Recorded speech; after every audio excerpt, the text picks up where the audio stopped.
وعلیکم ورحمۃ اللہ وبرکاتہ، نحمده ونصلی علی رسولہ الکریم، اما بعد فاعوذ باللہ من الشیطان الرجیم، بسم اللہ الرحمن الرحیم، رب اشرح لی صدری ویسر لی امری واحلل عقدۃ من لسانی یفقہوا قولی۔ انسان خطا کا پتلا ہے، انسان سے انسانوں کے حق میں بھی کوتاہی ہو جاتی ہے اور اللہ رب العزت کی بارگاہ میں بھی نافرمانی ہو جاتی ہے۔ دن رات گناہ ہوتے ہیں، لیکن گناہوں کے بعد ان پر شرمندہ ہونا، توبہ کرنا، یہ بندہ مومن کی شان ہوتی ہے۔ لیکن ان پر فخر کرنا یا ان گناہوں کی کھلم کھلا تشہیر کرنا، یہ گناہ پر گناہ کرنا ہے۔ گناہ کرنے کے بعد انسان اگر توبہ کر لیتا ہے تو ایسے ہو جاتا ہے گویا اس نے گناہ کیا ہی نہ ہو، لیکن اگر وہ اصرار کرتا ہے تو دل سیاہ ہو جاتا ہے، بے حس ہو جاتا ہے، اور یوں انسان اللہ کی رحمت سے دور ہوتا چلا جاتا ہے۔ گناہوں کی تشہیر کرنے کو ناپسند کیا گیا ہے کیونکہ اس میں بہت سی قباحتیں ہیں۔ ایسا شخص دوسروں کو بھی گناہ کی دعوت دے رہا ہوتا ہے تو قیامت کے دن وہ ان کے گناہ کا بوجھ بھی پھر اٹھائے گا۔ خصوصاً وہ لوگ جو معاشرے میں فحش کو عام کرتے ہیں، ان کے لیے قرآن میں دنیا اور آخرت میں دردناک عذاب کی بشارت دی گئی ہے۔ جس قوم میں فحاشی اعلانیہ ظاہر ہو جاتی ہے تو ایک حدیث کے مطابق ان میں طاعون اور ایسی بیماریاں پھیلنے لگتی ہیں جو ان سے پہلے کے لوگوں میں کبھی سنی بھی نہ گئی ہوں۔ گناہ کی تشہیر ناپسندیدہ کام ہے۔ صحت مند معاشرے کے لیے جو چیز ضروری ہے وہ یہ ہے کہ لوگ ایک دوسرے کی خوبیوں کا چرچا کریں، نیکیوں کو عام کریں، خیر کی دعوت دیں، لیکن برائیوں کا نہیں۔ خوبیوں کے چرچے سے معاشرے میں مثبت اقدار کو فروغ ملتا ہے، لیکن لوگوں کے عیب بیان کرنا اور خاص طور پر مجلسوں میں لوگوں کی برائیوں کا چرچا کرنا، یہ ایک قابل اعتراض بات ہے۔ اگر کسی انسان سے کوئی غلطی ہو جائے تو اسے تنہائی میں سمجھانا چاہیے، اس کی تشہیر نہیں کرنی چاہیے۔ لیکن ایک صورت اس سے مبرہ ہے جس کا ذکر اس آیت میں آتا ہے، لا يحب الله الجهر بالسوء من القول إلا من ظلم وكان الله سميعا عليما۔ لا يحب الله الجهر بالسوء من القول الا من ظلم وكان الله سميعا عليما۔ اللہ بری بات کے ساتھ آواز بلند کرنے کو پسند نہیں کرتا مگر جس پر ظلم کیا گیا ہو، اور اللہ خوب سننے والا، خوب جاننے والا ہے۔ اس آیت میں برائی کے پھیلانے کی ممانعت کی گئی ہے۔ شریعت نے اس بات کی تاکید کی ہے کہ کسی کے اندر برائی دیکھو تو اس کا چرچا نہ کرو بلکہ تنہائی میں اس کو سمجھاؤ۔ تو لا يحب اللہ الجہر بالسوء من القول، اللہ بری بات کے ساتھ آواز بلند کرنے کو پسند نہیں کرتا۔ بالسوء میں کیا چیزیں ہیں؟ اس میں وہ تمام برے اقوال شامل ہیں جو تکلیف دہ اور غم پہنچانے والے ہیں، مثلاً ایک دوسرے کے ساتھ بدتمیزی سے پیش آنا، گالی گلوچ کرنا، تہمت لگانا، بد اخلاقی کا معاملہ کرنا۔ تو ایسے تمام اقوال سے منع کیا گیا ہے جنہیں اللہ تعالیٰ ناپسند کرتا ہے۔ اس کے برعکس اللہ تعالیٰ اچھی بات کو پسند کرتا ہے، مثلاً ذکر الہی، نرم پاکیزہ کلام، دوسروں کے ساتھ اچھے طریقے سے پیش آنا۔ تو فرمایا کہ لا يحب اللہ الجہر بالسوء من القول الا من ظلم، ہاں جس پہ ظلم کیا گیا ہو وہ اپنے ظلم کی داستان اپنا حق لینے کے لیے دوسرے کو سنا سکتا ہے، یعنی مظلوم کو ظلم کے اظہار کی رخصت ہے، یعنی وہ اپنے اوپر کیے جانے والے ظلم کا اظہار کر سکتا ہے۔ لہذا مظلوم کے لیے ظالم کے خلاف بد دعا کا اظہار کرنا جائز ہے۔ اسی طرح اگر وہ کسی سے ذکر کر سکتا ہے تاکہ اس کی مدد کی جا سکے تو اس کی بھی اجازت ہے۔ اسی طرح یہ ہے کہ اگر ظلم کی صورت میں کسی نے اس کو برا بھلا کہا ہے تو اس کو ویسا ہی جواب بھی دے سکتا ہے۔ اللہ سبحانہ وتعالیٰ نے مظلوم کو بری بات کے اظہار کی رخصت اس لیے دی ہے تاکہ وہ اپنا غصہ ٹھنڈا کر لے اور تاکہ وہ تلوار کی طرف یا ہاتھ سے دبوچنے کی طرف چھلانگ نہ لگائے، یعنی بات کا جواب بات سے دے، نہ کہ تلوار سے یا کسی آلے سے. یہ ابن عاشور نے کہا ہے. حسن بصری کہتے ہیں مظلوم ظالم کو بد دعا نہ دے بلکہ کہے اے اللہ اس کے خلاف میری مدد کر، اے اللہ اس سے میرا حق نکلوا دے. تو بہرحال اپنا حق لینے کے لیے تو انسان اپنے اوپر ہونے والے ظلم کا ذکر کر سکتا ہے، لیکن اس کے باوجود معاف کر دینا اور ظلم و زیادتی میں مقابلہ نہ کرنا زیادہ بہتر ہے. برائی کو بیان کرنے کی کچھ اور استثنائی صورتیں بھی ہیں. حضرت عائشہ سے مروی ہے کہ ایک مرتبہ ایک آدمی نبی صلی اللہ علیہ وسلم کی خدمت میں حاضر ہوا. جب وہ اندر آیا تو نبی صلی اللہ علیہ وسلم نے اسے اپنے قریب کیا اور اپنے پاس بٹھایا. جب وہ چلا گیا تو عائشہ رضی اللہ عنہا نے عرض کیا اے اللہ کے رسول، کیا آپ نے اس شخص کے متعلق اس طرح نہیں فرمایا تھا؟ یعنی وہ ایک اچھا آدمی نہیں. آپ نے فرمایا کیوں نہیں، لیکن بات یہ ہے کہ یقیناً سب سے بدترین آدمی وہ ہوگا جسے لوگوں نے اس کے شر سے بچنے کے لیے چھوڑ دیا ہو، یعنی لوگ اس سے ملنا نہ چاہتے ہوں، لوگ اس سے تعلق نہ رکھنا چاہتے ہوں. تو اس لیے ہمیں دوسروں کے ساتھ ایسا معاملہ نہیں کرنا چاہیے کہ لوگ ہم سے بھاگنا شروع کر دیں. اور آیت کے اختتام میں آتا ہے کہ اللہ سبحانہ وتعالیٰ سننے والا جاننے والا ہے، یعنی اللہ تعالیٰ کی دو صفات کا ذکر یہاں پر کیا گیا ہے. یعنی اس آیت کے اندر چونکہ اچھے اور برے اور مباح کلام کے احکام دیے گئے ہیں، تو اس لیے اللہ تعالیٰ نے آگاہ فرما دیا کہ وہ سننے والا ہے، تمہارے اقوال سنتا ہے، اس لیے ایسی بات کرنے سے بچو جو تمہارے رب کی ناراضگی کا باعث بنے اور وہ تمہیں اس پر سزا دے. تو اس سے اس آیت میں اچھی بات کہنے کی بھی ترغیب ملتی ہے کہ اللہ تعالیٰ سن رہا ہے. لہٰذا ہم کیا چاہیں گے کہ اللہ تعالیٰ اگر سن رہا ہے تو ہم کیسی بات کریں؟ وہ بات کریں جو اللہ کو پسند آ جائے، اور ان باتوں کو چھوڑ دیں کہ جو اللہ تعالیٰ سننا نہیں چاہتا، جو اللہ تعالیٰ کو پسند نہیں. اور علیمہ یعنی وہ تمہاری نیتوں کو جانتا ہے، تمہارے ارادوں کو جانتا ہے، تمہاری باتوں کو جانتا ہے، تمہارے اوپر ہونے والے ظلم کو جانتا ہے، اور اس ظلم کے جواب میں جو کچھ تم نے کیا اس کو بھی جانتا ہے. تو بہرحال اس آیت سے یہ بات واضح ہوتی ہے کہ مظلوم کو بدلہ لینے کی اجازت ہے. ہمارے دین میں ظلم کرنا منع کیا گیا. قیامت کے دن انسان کے لیے اس کا دنیا میں کیا ہوا ظلم جو ہے وہ اندھیرے کی شکل میں ہوگا، لہذا کسی پر بھی ظلم نہیں کرنا چاہیے. لیکن اگر کسی پر ظلم ہو تو اس کو اس کا بدلہ لینے کی بھی اجازت دی گئی. سورۃ الشورى میں اللہ تعالیٰ فرماتے ہیں والذین اذا اصابہم البغی ہم ینتصرون، اور جب ان پر زیادتی ہوتی ہے تو وہ بدلہ لے لیتے ہیں. وجزاء سیئۃ سیئۃ مثلھا، لیکن اس کا یہ اصول بتا دیا گیا کہ برائی کا بدلہ ویسی ہی برائی ہے. فمن عفا واصلح فاجرہ علی اللہ انہ لا یحب الظالمین، پھر جو کوئی معاف کر دے اور صلح کر لے تو اس کا اجر اللہ کے ذمہ ہے، اور وہ ظالموں کو قطعاً پسند نہیں کرتا. وَلَمَنِ انتصر بعد ظلمہ فأولئک ما علیہم من سبیل، اور جو شخص ظلم ہونے کے بعد بدلہ لے لے تو اس پر کوئی الزام نہیں، یعنی اس کی کوئی پکڑ نہیں. اسی طرح صاحب حق کو بات کرنے کی اجازت ہے. ابو ہریرہ کہتے ہیں کہ ایک شخص نبی صلی اللہ علیہ وسلم سے اپنے قرض کا تقاضا کرنے کے لیے آیا اور سخت گفتگو کرنے لگا.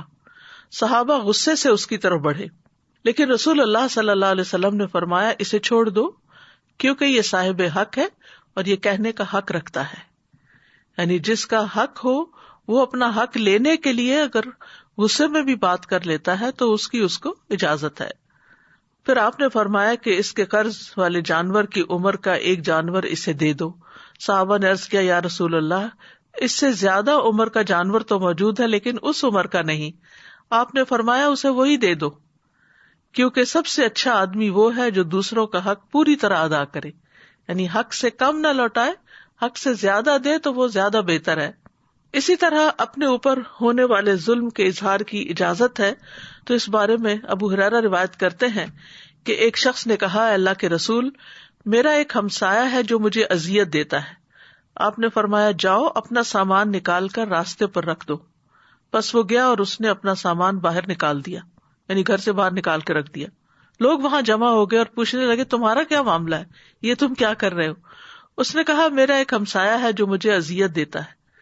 جب میں نے نبی صلی اللہ علیہ وسلم کو یہ بات بتائی تو آپ نے فرمایا جاؤ اپنا سامان نکال کر راستے پر رکھ دو. لوگ کہنے لگے اے اللہ اس ہمسائے پر لعنت بھیج، اے اللہ اسے رسوا کر. یہ بات ہمسائے تک پہنچی تو وہ اس کے پاس آیا اور کہا اپنے گھر واپس چلے جاؤ، اللہ کی قسم اب میں تمہیں کبھی اذیت نہیں دوں گا. یعنی کچھ لوگ ایسے ہوتے ہیں کہ جو پیار سے نہیں مانتے، آرام سے بات نہیں سمجھتے، تو پھر ان کے ساتھ سختی کرنے کی بھی اجازت ہے. لیکن یہ یاد رہے کہ بدلہ لینے سے زیادہ بہتر چیز معاف کر دینا ہے. سورۃ النساء کی آیت 149 میں آتا ہے ان تبدوا خیرا او تخفوہ او تعفوا عن سوء فإن اللہ کان عفوا قدیرا. اگر تم کوئی نیکی ظاہر کرو یا اسے چھپاؤ یا کسی برائی سے درگزر کرو تو بے شک اللہ بہت معاف کرنے والا، بہت قدرت رکھنے والا ہے. نبی صلی اللہ علیہ وسلم نے ظلم کو معاف کرنے کی وصیت بھی کی. حضرت علی کہتے ہیں ہم نے رسول اللہ صلی اللہ علیہ وسلم کی تلوار کے دستے میں یہ لکھا ہوا پایا جو تم پہ ظلم کرے اس سے درگزر کرو، جو رشتہ توڑے اس سے رشتہ جوڑو، جو تمہارے ساتھ برا کرے اس کے ساتھ احسان کرو، اور حق بات کرو اگرچہ اپنے خلاف ہی کیوں نہ ہو. یعنی اگر اپنا کہیں کوئی قصور ہے، کوئی غلطی ہے، کوئی زیادتی ہے تو اس کا اقرار کر لو. تو بہرحال انسان دوسرے کو بھی معاف کر دے اور خود اپنے بارے میں بھی اللہ تعالیٰ سے معافی کی درخواست کرتا رہے. عبداللہ بن مسعود کہتے ہیں کہ مسلمانوں میں سے سب سے پہلے جس آدمی کا ہاتھ کاٹا گیا تھا، یعنی چوری کی سزا میں، لوگ اسے لے کر نبی صلی اللہ علیہ وسلم کے پاس آئے اور عرض کیا یا رسول اللہ اس نے چوری کی ہے، جس پر رسول اللہ صلی اللہ علیہ وسلم کے چہرہ مبارک کا رنگ اڑ گیا. کسی نے عرض کیا یا رسول اللہ، یعنی وہ کہہ رہا تھا کہ کیا ہوا؟ تو آپ نے فرمایا تم لوگ اپنے ساتھی کے متعلق شیطان کے مددگار ثابت ہوئے، جبکہ اللہ عز و جل معاف کرنے والا اور معافی کو پسند فرماتا ہے. اور کسی حاکم کے لیے یہ جائز نہیں کہ اس کے پاس حد کا کوئی مقدمہ آئے اور وہ اسے نافذ نہ کرے. اور پھر یہ آیت تلاوت فرمائی وَلْيَعْفُوا وَلْيَصْفَحُوا أَلَا تُحِبُّونَ أَن يَغْفِرَ اللَّهُ لَكُمْ وَاللَّهُ غَفُورٌ رَحِيمٌ. تو بات یہ ہے کہ اگر کسی سے کوئی بڑے سے بڑا گناہ ہو جائے اور وہ اللہ تعالیٰ سے معافی مانگ لے اور اس کا گناہ چھپ جائے تو پھر اس کو کسی عدالت میں جا کے اقرار کرنے کی ضرورت نہیں. جس چیز کو اللہ نے چھپا دیا اس چیز کو چھپا ہی رہنے دینا چاہیے. لیکن اگر کوئی معاملہ حاکم تک پہنچ جائے تو پھر اس کو حد نافذ کرنا ضروری ہوتا ہے. لیکن عام طور پر اگر دو لوگوں کے بیچ میں کوئی چیز ہو گئی ہے تو کسی کورٹ میں عدالت میں جانے کی بجائے ایک دوسرے کو معاف کر کے درگزر کر دینا چاہیے. معاف کرنے سے عزت میں ہی اضافہ ہوتا ہے. رسول اللہ صلی اللہ علیہ وسلم نے فرمایا درگزر کیا کرو، اللہ تمہیں عزت دے گا. ایک اور روایت میں آتا صحیح مسلم میں رسول اللہ صلی اللہ علیہ وسلم نے فرمایا صدقہ مال کو کم نہیں کرتا. بظاہر ایسا لگتا ہے کہ وہ ہمارے ہاتھ سے نکل گیا، ہمارے اکاؤنٹ میں کمی ہو گئی، لیکن اللہ سبحانہ وتعالیٰ کہیں اور سے عطا کر دیتا ہے. اور معاف کرنے سے اللہ بندے کی عزت میں اضافہ ہی کرتا ہے. اور جو اللہ کے لیے تواضع اختیار کرتا ہے اللہ اس کو بلندی عطا فرماتا ہے. اور پھر اس آیت میں ایک خاص بات یہ ہے کہ اس میں اللہ سبحانہ وتعالیٰ کی صفت محبت کا اس بات ملتا ہے کہ اللہ تعالیٰ محبت بھی کرتا ہے. امام ابن تیمیہ کہتے ہیں کہ کتاب و سنت اور مسلمانوں کا اجماع ہے کہ اللہ اپنے مومن بندوں سے محبت کرتا ہے اور وہ اس سے محبت کرتے ہیں، جیسا کہ اللہ تعالیٰ کا فرمان ہے والذین آمنوا اشد حبا للہ، ایمان والے سب سے زیادہ اللہ ہی سے محبت کرتے ہیں. اللہ سبحانہ وتعالیٰ کس سے محبت کرتا ہے؟ اللہ تعالیٰ محسنین سے محبت کرتا ہے، دوسروں پر احسان کرنے والوں سے. یعنی جو ہم سے اچھا نہ کرے ہم اس کے ساتھ اچھا کریں. ان اللہ یحب المحسنین، اللہ تعالیٰ متقین سے محبت کرتا ہے. فإن اللہ یحب المتقین، اور جس سے اللہ تعالیٰ محبت کرتا ہے اس کا اعلان کر دیتا ہے. حدیث میں آتا ہے جب اللہ تعالیٰ کسی بندے سے محبت کرتے ہیں تو جبریل علیہ السلام کو بلاتے ہیں اور ان سے کہتے ہیں بے شک میں اپنے اس بندے سے محبت کرتا ہوں، تم سب اس سے محبت کرو. تو جبریل علیہ السلام حاملین عرش میں اس کا چرچا کرتے ہیں تو آسمان والے حاملین عرش کی ملی جلی آوازوں کا شور سنتے ہیں تو ساتویں آسمان والے بھی اس سے محبت کرنے لگتے ہیں. پھر ہر ایک آسمان والے اس سے محبت کرتے ہیں یہاں تک کہ اس کی مقبولیت آسمان دنیا تک آ جاتی ہے. پھر اس کا ذکر زمین پر اتر آتا ہے، پھر زمین والے بھی اس سے محبت کرنے لگتے ہیں. لہٰذا ہمیں وہ کام تو کرنے چاہیے کہ جن سے اللہ کی محبت حاصل ہوتی ہے، لیکن ان کاموں سے بچنا چاہیے کہ جو اللہ تعالیٰ کو پسند نہیں، کیونکہ اس سے اللہ تعالیٰ کی محبت نہیں ملتی. اور انہی میں سے ایک کام ہے لا یحب اللہ الجہر بالسوء، کہ برائی کو، گناہ کو ظاہر کرنا اللہ کو پسند نہیں، اونچی آواز میں اس کا چرچا کرنا اللہ کو پسند نہیں. اور سب سے بڑا گناہ یہ ہے کہ انسان اعلانیہ نافرمانی کرے، کھلم کھلا کرے، ڈھیٹ بن کے کرے، اوپنلی کرے. جب کوئی انسان علل اعلان گناہ کا ارتکاب کرتا ہے یا چھپ کر کرتا ہے اور اللہ تعالیٰ اس پہ پردہ ڈال دیتا ہے، لیکن وہ اللہ کے اس گناہ پہ پردہ ڈالنے کو کمتر سمجھتے ہوئے لوگوں کو بتانے لگتا، تو یہ چیز اللہ تعالیٰ کو سخت ناپسند ہے. اسی لیے اللہ تعالیٰ نے فرمایا لا يحب اللہ الجہر بالسوء من القول الا من ظلم، صرف مظلوم کو اجازت ہے ورنہ اجازت نہیں ہے. اور اس میں خاص طور پر جس چیز کو برا سمجھا گیا ہے وہ ہے گناہ کو ظاہر کرنا، کھلم کھلا کرنا، یعنی زبان سے کوئی گالی گلوچ مثلاً کرنا، یا عملی طور پر کوئی گناہ کر کے پھر اس کا اشتہار دینا یا اس پر فخر کرنا. ابو ہریرہ کہتے ہیں کہ میں نے رسول اللہ صلی اللہ علیہ وسلم کو فرماتے ہوئے سنا کہ میری تمام امت کو معاف کر دیا جائے گا سوائے کھلم کھلا گناہ کرنے والوں کے. اور گناہوں کو کھلم کھلا کرنے میں یہ بھی شامل ہے کہ ایک شخص رات کو کوئی گناہ کا کام کرے اور اس کے باوجود کہ اللہ نے اس کے گناہ کو چھپا دیا، مگر صبح ہونے پر وہ کہنے لگے اے فلاں میں نے کل رات فلاں فلاں برا کام کیا تھا. رات گزر گئی تھی، اس کے رب نے اس کا گناہ چھپائے رکھا، لیکن جب صبح ہوئی تو وہ خود اللہ کے پردے کھولنے لگا. اسی طرح ماضی کی کوئی غلطیاں ہو چکی ہوں، پرانے گناہ یاد ہوں، یا جن گناہوں پر انسان شرمندہ ہو، تو اس کا ذکر لوگوں سے نہیں کرنا چاہیے، کیونکہ بعض اوقات کوئی گناہ ہمارے دل پہ بوجھ بنتا ہے. وہ بوجھ کیوں بنتا ہے؟ تاکہ ہم توبہ کریں، تاکہ توبہ کر کے اللہ کو منا کے، اللہ کو راضی کر کے، ان گناہوں کو نیکیوں سے بدل کے ہم اس گناہ کے بوجھ سے آزاد ہوں. لیکن بجائے اس کے کہ ہم توبہ کریں یا ہم اس گناہ کو دھونے کے لیے کوئی صدقہ خیرات کریں یا کوئی نوافل پڑھے یا کوئی ذکر اذکار کرے یا استغفار کرے، ہم لوگوں کو اپنی کہانیاں بتانا شروع کر دیتے ہیں. میں نے فلاں موقع پہ چوری کی اور فلاں موقع پہ زنا کیا اور فلاں موقع پہ ایسا کیا اور ویسا کیا. ان باتوں سے گریز کرنا چاہیے، ایسی باتوں کو معاشرے میں نہیں کرنا چاہیے، کیونکہ جو لوگ سنتے ہیں وہ بھی پھر وہ گناہ کرنے کو ہلکا سمجھنے لگتے ہیں اور ان کے لیے بھی گناہ آسان ہو جاتا ہے. ابن حجر کہتے ہیں کہ مجاہر سے مراد وہ شخص ہے جو اپنی نافرمانی کو ظاہر کرے. تو جو ہو چکا سو ہو چکا، اب اس کے اوپر اللہ سے توبہ کر کے رو رو کے معافی مانگ لی جائے، لیکن اعلان نہ کیا جائے، مجاہر نہ بنا جائے. تو گناہ کے اظہار کی 3 اقسام ہیں. اس میں ایک تو کھلم کھلا گناہ کرنا، اور دوسرا جس کو اللہ نے چھپایا اس کو ظاہر کرنا. یعنی گویا ایک شخص فخر کا اظہار کرتے ہوئے یا اللہ کے پردہ ڈالنے کو حقیر سمجھتے ہوئے لوگوں کو اپنا گناہ بتاتا ہے. تو ایسے لوگ اللہ تعالیٰ کی درگزر اور معافی سے فائدہ نہیں اٹھاتے. تیسری قسم یہ ہے کہ فاسق لوگ ایک دوسرے کو نافرمانیوں کے بارے میں بتائیں اور ان کے بارے میں گفتگو کریں، اپنی مجلسوں میں ان کا ذکر کریں. تو یہ بھی ناپسندیدہ چیز ہے. تو گناہ اور نافرمانی دنیا اور آخرت میں برے انجام کا سبب ہے. نافرمانیوں کے بہت سے نقصان ہیں. بہت سے گناہ ایسے ہیں جس سے انسان کے رزق میں کمی ہو جاتی ہے، جس سے انسان بلاؤں اور آفتوں کا شکار ہو جاتا ہے، اور گناہوں کی وجہ سے ہی آخرت میں بھی انسان کا انجام برا ہوتا ہے. پچھلی قومیں جتنی بھی تباہ و برباد ہوئیں، ان کی وجہ کیا تھی؟ کہ انہوں نے اپنے رب کو ناراض کیا تھا. تو اس میں ہم دیکھتے ہیں کہ وہ کیا چیز تھی جس نے آدم علیہ السلام کو جنت سے نیچے اتروا دیا، وہ کیا چیز تھی جس نے قوم نوح کو ڈبو دیا، وہ کیا تھا جس نے قوم عاد کو ایک تیز و تند سرکش آندھی سے ہلاک کر دیا، وہ کیا چیز تھی جس نے قوم سمود کو کڑک کے عذاب سے ہلاک کر دیا، کس چیز نے قوم لوط کی بستیوں کو الٹا دیا اور اس کے بعد ان پر آسمان سے پتھر برسائے گئے. یاد رکھیے قوم لوط پر 1 نہیں 5 عذاب آئے تھے. وہ کیا چیز تھی جس کی وجہ سے فرعون اور اس کے لشکر کو ڈبو دیا گیا. اور اس کے علاوہ بھی دنیا میں دیگر اقوام کن چیزوں کی وجہ سے تباہ ہوئے.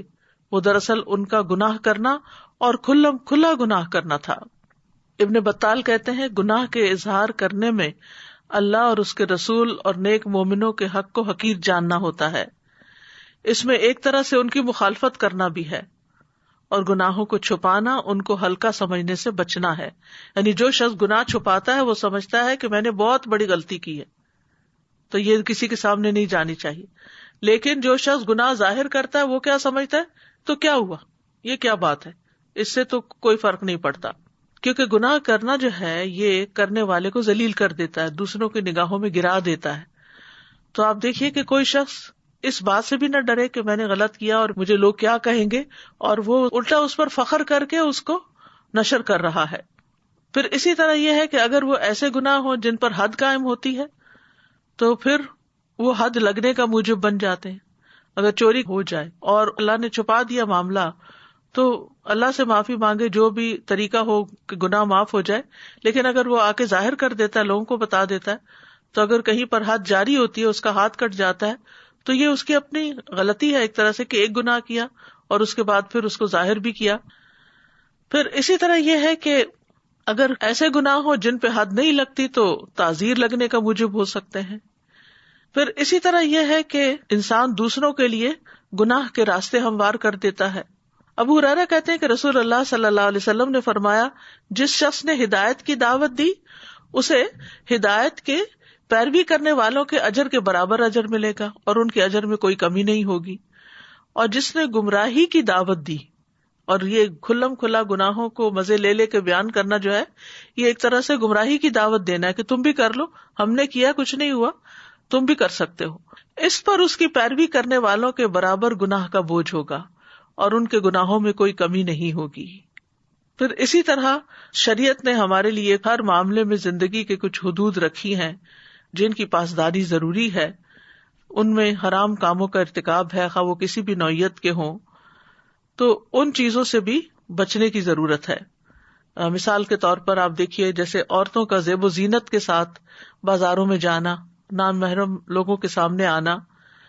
تو اب اگر کوئی شخص یہ کھلم کھلا بغیر پرواہ کیے ہوئے نکل رہا ہے تو وہ بھی ایک طرح سے عملی طور پر گناہ کو ظاہر کر رہا ہے. اسی طرح کھلم کھلا شراب پینا، کہ اس ملک میں تو کوئی پابندی نہیں، کوئی روک ٹوک نہیں، لیکن یہ ہے کہ اگر تم مسلمان ہو اور تم ایسا کام کر رہے ہو سب کے سامنے، تو اس کا یہ مطلب نہیں کہ چھپ کے کرتا رہے. نہیں، چھپ کے کرنا بھی منع ہے، کیونکہ چھپ کے کرنا اس لحاظ سے اور برا ہے کہ اللہ سبحانہ وتعالیٰ دیکھتا ہے. لیکن یہاں مطلب یہ ہے کہ جب انسان کھلم کھلا بیچ بازار کے کوئی کام کر رہا ہوتا ہے تو جتنے بھی راہ گزر لوگ ہوتے ہیں وہ اس سے انسپائر ہوتے ہیں اور پھر وہ بھی ان گناہوں میں ملوث ہو جاتے ہیں. پھر اس آیت سے یہ بات بھی دیکھنے کی ہے کہ اللہ تعالیٰ کے ناپسندیدہ اقوال کون سے ہیں. اس میں سب سے پہلے غیبت آتی ہے. غیبت جو ہے یہ ایک کبیرہ گناہ ہے. قرآن مجید میں آتا ہے وَلَا يَغْتَبْ بَعْضُكُمْ بَعْضًا أَيُحِبُّ أَحَدُكُمْ أَن يَأْكُلَ لَحْمَ أَخِيهِ مَيْتًا فَكَرِهْتُمُوهُ وَاتَّقُوا اللَّهَ إِنَّ اللَّهَ تَوَّابٌ رَحِيمٌ. اور تم میں سے کوئی کسی دوسرے کی غیبت نہ کیا کرے. کیا تم میں سے کوئی پسند کرتا ہے کہ اپنے بھائی کا گوشت کھائے جبکہ وہ مردہ ہو؟ تم اسے ناپسند کرتے ہو. اور اللہ سے ڈرو، یقیناً اللہ بہت توبہ قبول کرنے والا، نہایت رحم والا ہے. نبی صلی اللہ علیہ وسلم نے بھی فرمایا تھا، اے ان لوگوں کی جماعت جو صرف زبان سے ایمان لائے ہو، ان کے دلوں میں ایمان داخل نہیں ہوا، مسلمانوں کی غیبت مت کیا کرو. کیونکہ جس کے اندر ایمان ہوتا ہے وہ اپنی زبان برائی کے ساتھ نہیں کھول سکتا. اور نہ ان کی عزت و آبرو کے درپے ہوا کرو، یعنی ان کے بارے میں بری باتیں کر کے ان کی عزت کو دوسرے کی نگاہ میں پامال نہ کیا کرو. اس لیے کہ جو کسی کی عزت کے درپے ہوتا ہے اللہ اس کی عزت کے درپے ہو جاتا ہے، اور جس کی عزت کے درپے اللہ ہو جائے تو اس کو اس کے گھر میں ہی رسوا کر دیتا ہے. پھر اسی طرح چغلی کھانے سے منع کیا گیا ہے. چغلی وہ ہوتی ہے کہ جس میں ایسی بری بات کسی کی دوسرے کو بتائی جائے کہ دو لوگوں کے درمیان نفرت پیدا ہو جائے، آپس میں دوستی ختم ہو جائے، تعلق ختم ہو جائے. عبد الرحمن بن غنم نبی صلی اللہ علیہ وسلم سے روایت کرتے ہیں کہ اللہ کے بہترین بندے وہ ہوتے ہیں کہ انہیں دیکھ کر اللہ یاد آ جائے، اور اللہ کے بدترین بندے وہ ہوتے ہیں جو چغل خوری کرتے ہیں، دوستوں کے درمیان جدائی پیدا کر دیتے ہیں، باغی، بیزار اور سرکش ہوتے ہیں. نبی صلی اللہ علیہ وسلم ایک مرتبہ 2 قبروں کے پاس سے گزرے تو آپ وہاں کھڑے ہو گئے. صحابہ کہتے ہیں کہ ہم بھی ساتھ کھڑے ہو گئے تو آپ کے چہرے کا رنگ بدلنے لگا، یہاں تک کہ آپ کے کرتے کی آستینیں کانپنے لگی، یعنی آپ کے جسم پر کپ کپی طاری ہو گئی۔ ہم نے عرض کیا یا رسول اللہ صلی اللہ علیہ وسلم کیا بات ہے؟ آپ نے فرمایا کیا تم وہ نہیں سن رہے جو میں سن رہا ہوں؟ ہم نے عرض کیا اللہ کے نبی وہ کیا بات ہے؟ یعنی ہم تو نہیں سن رہے۔ وہ عذاب قبر تھا، قبر کے اندر مردوں کی چیخ پکار تھی۔ آپ نے فرمایا یہ دونوں آدمی اپنی قبروں میں ہلکے سے گناہ میں سخت عذاب دیے جا رہے ہیں۔ ہم نے عرض کیا یہ کس گناہ کا عذاب ہے؟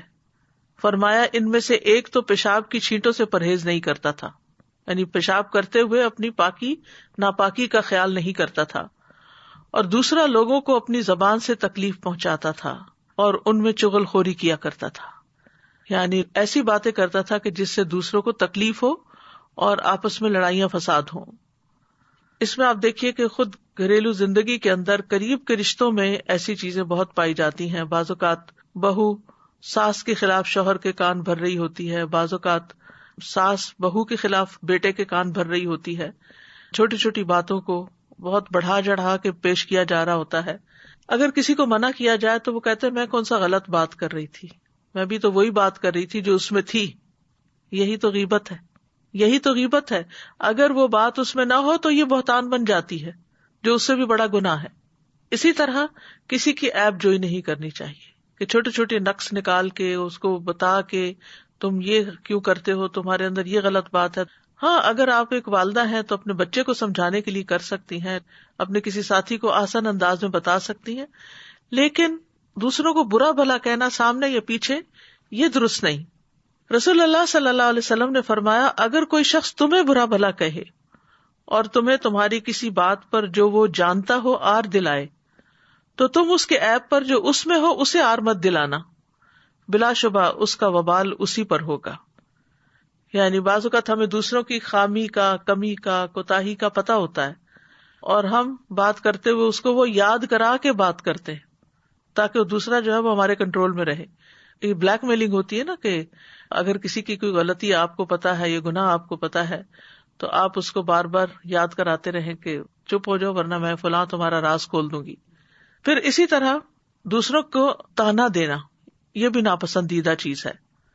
قرآن مجید میں آتا ہے وَيْلٌ لِكُلِّ هُمَزَةٍ لُمَزَةٍ، بڑی ہلاکت ہے ہر بہت تانا دینے والے، بہت عیب لگانے والے کے لیے۔ عبداللہ بن مسعود کہتے ہیں کہ رسول اللہ صلی اللہ علیہ وسلم نے فرمایا مومن لان تان کرنے والا فحش گو اور بےہودہ گو نہیں ہوتا۔ اسی طرح آپ نے ایک اور جگہ پر صحیح بخاری کی روایت ہے فرمایا جس نے کسی مومن پر لعنت بھیجی تو یہ اس کو قتل کرنے کے برابر ہے، اور جو شخص کسی مومن پر کفر کا الزام لگائے تو یہ بھی اس کے قتل کرنے کے برابر ہے۔ یہ معمولی الزامات نہیں، معمولی تانے نہیں ہے۔ پھر اسی طرح کسی کی بے عزتی کر دینا، لوگوں کے سامنے دوسرے کو رسوا کر دینا، یہ بھی اللہ تعالیٰ کو پسند نہیں۔ نبی صلی اللہ علیہ وسلم نے فرمایا بے شک سب سے بڑا سود یہ ہے کہ انسان ناحق کسی مسلمان کی عزت سے کھیلے۔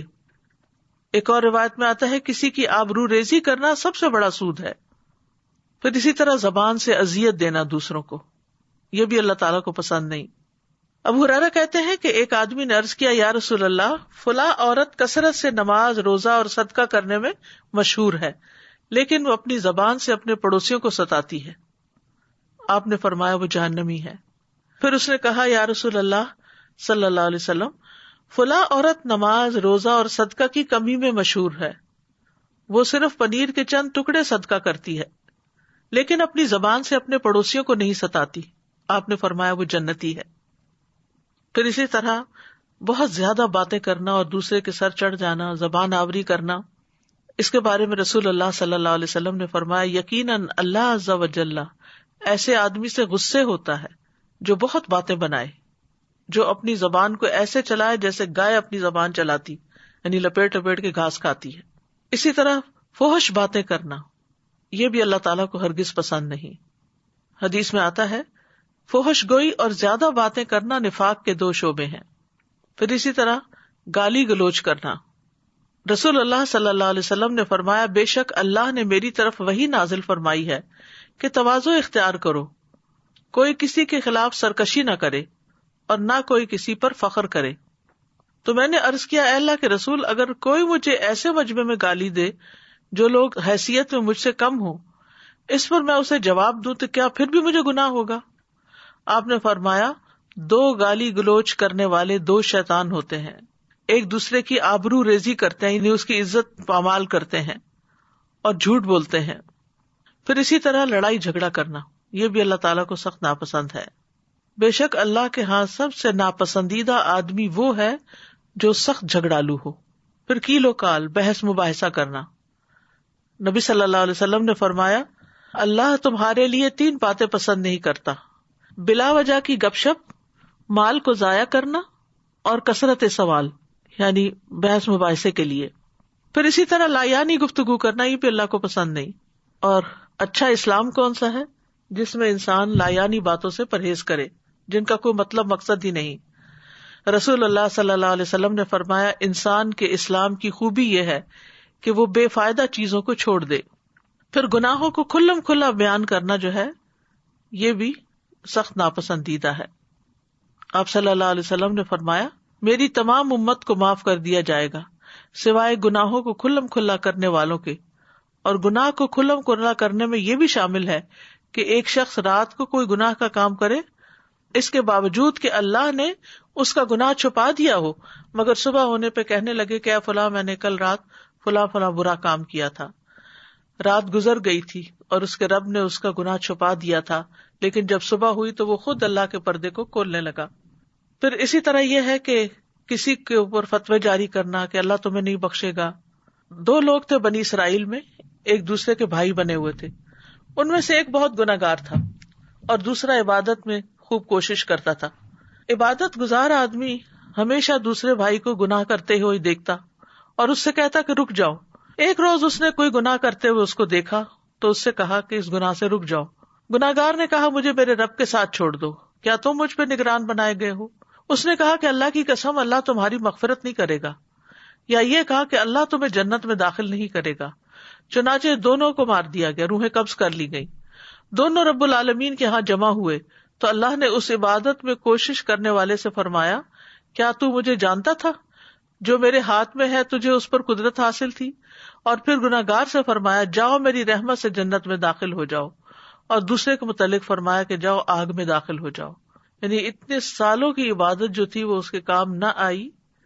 اس کے برعکس وہ شخص جو اللہ سے ڈرتا تھا، معلوم نہیں اس کی کیا مجبوری تھی، تو اللہ نے اپنی رحمت سے اس کو معاف کر دیا. ابو ہریرہ کہتے ہیں اس ذات کی قسم جس کے ہاتھ میں میری جان ہے، اس نے ایسی بات کہہ دی جس نے اس کی دنیا اور اس کی آخرت دونوں ہی تباہ کر دی. دنیا سے بھی مر گیا اور آخرت میں بھی، صرف یہ کہنے پہ کہ اللہ تمہیں کبھی معاف نہیں کرے گا. اسی طرح یہ بھی نہیں کہنا چاہیے کہ میں تمہیں کبھی معاف نہیں کروں گی. کیا آپ نہیں چاہتے کہ اللہ تعالیٰ آپ کو معاف کر دے؟ تو دوسروں کے گناہ بھی معاف کر دینے چاہیے. پھر کچھ باتیں جو ہیں وہ اللہ تعالیٰ کو پسند ہیں جو کرنی چاہیے، ان میں نیک عمل کرنا اور اس کی طرف دعوت دینا. وَمَنْ أَحْسَنُ قَوْلًا مِّمَّنْ دَعَا إِلَى اللَّهِ وَعَمِلَ صَالِحًا وَقَالَ إِنَّنِي مِنَ الْمُسْلِمِينَ. اور بات کے اعتبار سے اس سے اچھا کون ہے جو اللہ کی طرف بلائے اور نیک عمل کرے اور کہے کہ بے شک میں فرما برداروں میں سے ہوں. اسی طرح نصیحت کی بات کرنا، اچھی گفتگو کرنا. سورۃ بنی اسرائیل میں آتا ہے وَقُلْ لِعِبَادِي يَقُولُوا الَّتِي هِيَ أَحْسَنُ إِنَّ الشَّيْطَانَ يَنزَغُ بَيْنَهُمْ إِنَّ الشَّيْطَانَ كَانَ لِلْإِنسَانِ عَدُوًّا مُبِينًا. اور میرے بندوں سے کہہ دو وہ بات کہیں جو سب سے اچھی ہو، وہ بات کہیں جو سب سے اچھی ہو، بے شک شیطان ان کے درمیان جھگڑا ڈلواتا ہے. بے شک شیطان انسان کا کھلا دشمن ہے. پھر اسی طرح ہمارے دین میں اچھی بات کو صدقہ کہا گیا. نبی صلی اللہ علیہ وسلم نے فرمایا اچھی بات بھی صدقہ ہے. حکیم کہتے ہیں کہ جس میں 3 اوصاف پائے جائیں وہ نیکی کو پہنچ جاتا ہے. نمبر 1 سخاوت، نمبر 2 تکلیف پر صبر، اور نمبر 3 عمدہ کلام کرنا. وہ آتا نا کہ تم نیکی کو پا نہیں سکتے جب تک کہ تم یہ اور یہ کام نہ کرو. یہاں یہ بتا دیا گیا کہ یہ لوگ وہ تو نہیں کر سکتے لیکن اس طریقے سے اجر کما سکتے ہیں. پھر نرم گفتگو کرنا جو ہے جنت میں لے جانے والے کاموں میں سے ہے. نبی صلی اللہ علیہ وسلم نے فرمایا جنت میں ایک منزل ایسی ہے جس کا اندر باہر سے اور باہر اندر سے نظر آتا ہے. ابو موسیٰ اشعری نے پوچھا اللہ کے رسول وہ کس کو ملے گی؟ فرمایا جو گفتگو میں نرمی کرے، کھانا کھلائے اور رات کو جب لوگ سو رہے ہوں تو اللہ کے لیے قیام کرے. پھر اسی طرح نبی صلی اللہ علیہ وسلم کے بارے میں آتا ہے کہ وہ بد زبان اور فحش گو نہیں تھے. آپ فرمایا کرتے تھے تم میں سب سے بہتر شخص وہ ہے جس کے اخلاق سب سے اچھے ہوں، اور مومن تو ہوتا ہی وہ ہے جس کے ہاتھ اور زبان سے دوسرے سلامت رہیں. عبداللہ بن مسعود کہتے ہیں میں نے رسول اللہ صلی اللہ علیہ وسلم سے پوچھا اے اللہ کے رسول، اعمال میں سب سے افضل عمل کون سا ہے؟ آپ نے فرمایا نماز کو اس کے وقت پر پڑھنا. پھر کہا پھر کون سا اے اللہ کے رسول؟ فرمایا یہ کہ لوگ تمہاری زبان سے محفوظ رہیں، یعنی تمہاری زبان سے کسی کو تکلیف نہ پہنچے. پھر اسی طرح آپ نے فرمایا میں ذمہ دار ہوں جنت میں ایک جانب محل کا اس شخص کے لیے جو حق پہ رہتے ہوئے جھگڑا چھوڑ دے، یعنی حق اس کا ہے لیکن وہ ختم کر دے، بھلا دے اس کو. اور جنت کے درمیان میں ایک محل اس کا ہے جو مزاح میں بھی جھوٹ چھوڑ دے. اور جنت کی اعلیٰ منازل میں ایک محل ہے اس شخص کے لیے جو اپنے اخلاق کو عمدہ بنا لے. پھر اسی طرح دوسروں کی پردہ پوشی کرنا جو ہے اللہ تعالیٰ کو پسند ہے. جو شخص کسی مسلمان کے عیب کو چھپائے گا اللہ تعالیٰ قیامت کے دن اس کے عیب کو چھپا دے گا. پھر لغو سے اجتناب کرنا، یعنی بیہودہ بیکار باتیں جو حق سے دور کرنے والی ہیں ان سے منہ موڑ لینا. اور پھر حقیقت یہ ہے کہ انسان کو اللہ سبحانہ تعالیٰ سے دعا بھی کرنی چاہیے، کیونکہ بہت سی ارادے انسان باندھتا ہے، نیت کرتا ہے. جب اس طرح کی کوئی کلاس اٹینڈ کرتا ہے بہت سی احادیث سننے کو مل جاتی ہیں تو انسان واپس جا کر ریلیکس ہو جاتا ہے اور وقتی طور پر ہی عمل کرتا ہے، لیکن بعد میں پھر ان کو بھول جاتا ہے. تو اس کے لیے دعا بہت فائدہ مند ہے. ان میں سے اللہ کے پسندیدہ کاموں کی توفیق کی دعا مانگنا. رب اوزعنی ان اشکر نعمتک التی انعمت علی وعلی والدی وان اعمل صالحا ترضاہ وادخلنی برحمتک فی عبادک الصالحین. اے میرے رب مجھے توفیق دے کہ میں تیری نعمت کا شکر ادا کروں جو تو نے مجھ پر اور میرے ماں باپ پر کی ہے، اور یہ کہ میں نیک عمل کروں جسے تو پسند کرے، اور اپنی رحمت سے مجھے اپنے نیک بندوں میں داخل فرما لے. پھر زبان کی درستگی کی دعا کرتے رہنا چاہیے. اللہم اہد قلبی وسدد لسانی واسلل سخیمۃ قلبی. اے اللہ میرے دل کو رہنمائی عطا فرما، میری زبان کو درستگی عطا فرما، اور میرے دل کے کینے کو دور کر دے. پھر دوسروں پر ظلم کرنے سے پناہ مانگنی چاہیے. اللہم انی اعوذ بک من الفقر والقلۃ والذلۃ واعوذ بک من ان اظلم او اظلم. اے اللہ میں فقر و فاقہ، قلت اور ذلت سے تیری پناہ میں آتا ہوں، اور اس بات سے تیری پناہ میں آتا ہوں کہ میں کسی پر ظلم کروں یا کوئی مجھ پہ ظلم کرے. پھر اسی طرح اگر غصے میں آ جائے انسان اور کسی پر زیادتی کر بیٹھے خود، تو اس صورت میں اس کو دعا کرنی چاہیے کہ اے اللہ جس مومن کو میں تکلیف دوں یا اس کو برا کہوں یا اسے سزا دوں تو اسے اس کے لیے کفارہ اور باعث قرب بنا دے کہ وہ قیامت کے دن تیرے سے قریب ہو. پھر اسی طرح غصے کی حالت میں حق بات کہنے کی توفیق مانگنی چاہیے. وَأَسْأَلُكَ كَلِمَةَ الْحَقِّ فِي الرِّضَا وَالْغَضَبِ.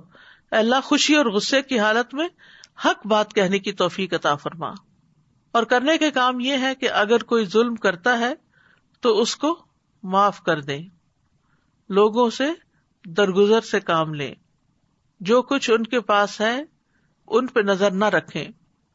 پھر اسی طرح اگر کوئی ہمارے ساتھ برائی کرے تو اس کا جواب احسن طریقے سے دیں، جاہلوں سے اعراض کریں، اپنی زبان کی حفاظت کریں، فائدے کی بات کریں ورنہ خاموش رہیں، زبان سے اللہ کی پسند ہی کی بات نکلے، لایانی اور بیکار گفتگو سے بچیں، کسی کے تکلیف پہنچانے پر اس کے لیے دعائے خیر کر دیں، تکلیف دینے والوں سے بدلہ نہ لیں اور ان سے خیر کی توقع رکھیں، ظالم کے حق میں بھی دعائے خیر کر دیں کہ اللہ سبحانہ تعالیٰ اس کو بھی ظلم سے باز آنے کی توفیق عطا فرمائے. وآخر دعوانا ان الحمد للہ رب العالمین. سبحانک اللہم وبحمدک اشہد ان لا الہ الا انت استغفرک واتوب الیک. السلام علیکم ورحمۃ اللہ وبرکاتہ.